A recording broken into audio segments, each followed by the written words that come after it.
Des personnels diplomatiques qui sont dans les ambassades ou qui ont fait l'objet d'espionnage par des négociations bilatérales et ainsi de suite, ou en ce qui concerne la trahison, donc en fait des hauts fonctionnaires et ainsi de suite, pour le coup, soit discrètement, soit par une criminalisation, mais qui est initiée par l'autorité évidemment qui a souffert de l'acte de trahison. Là on est dans un contexte inédit où on utilise ces dispositions contre quelqu'un dont, dès l'origine, ces dispositions n'ont pas été pensées pour cette affaire-là, pour ces situations-là. Elles n'ont pas été pensées pour être utilisées contre des opposants politiques.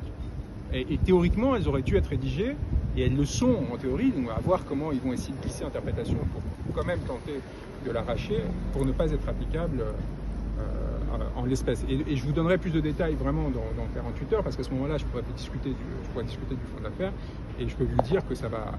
Enfin, il y a suffisamment d'exemples d'affaires qui auraient pu être parfaitement judiciarisées, bien plus graves, concernant un nombre conséquent d'individus en France, qui ne le sont pas parce que ce n'est pas fait, je le répète, je l'insiste, ces dispositions légales ne sont pas faites pour ce genre de situation.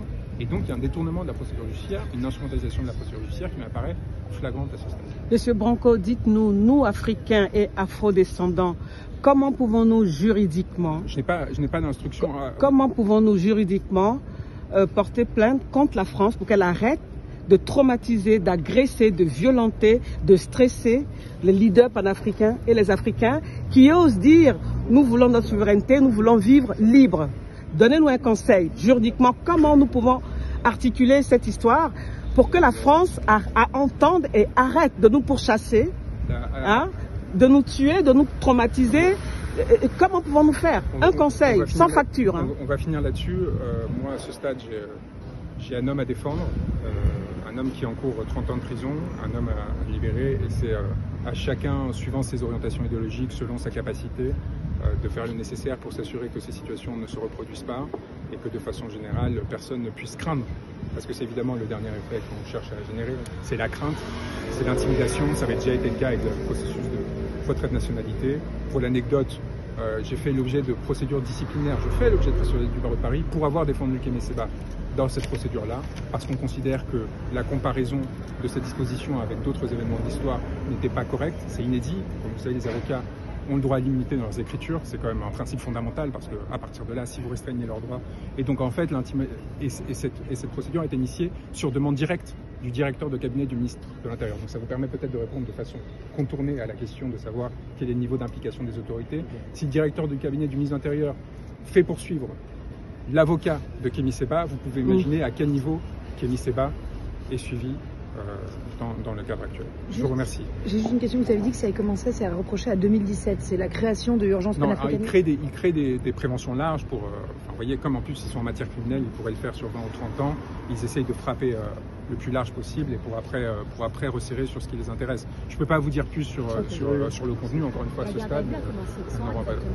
Je vous laisse, c'est avant-hier à 15h. Si 15h quelque chose, je ne sais plus quelle était la date. Maître, s'il vous plaît, moi je viens d'arriver, j'ai juste une dernière question. Oui, je suis désolé. Oui. Une dernière question.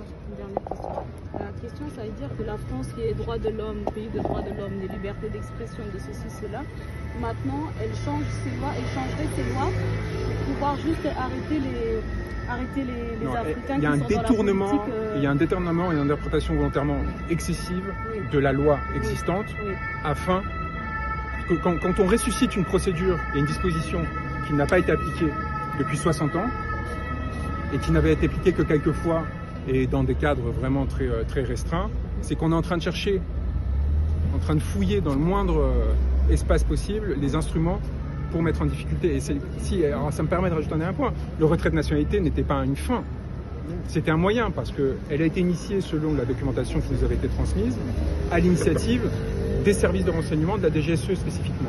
Pourquoi la DGSE cherche à faire retirer sa nationalité à un individu, à un franco-béninois en l'occurrence? Parce qu'elle cherche à mettre en œuvre des mesures qu'elle ne pourrait pas mettre en œuvre contre un citoyen français. Je vous laisse deviner lesquelles. Merci beaucoup. S'il vous plaît. Maître.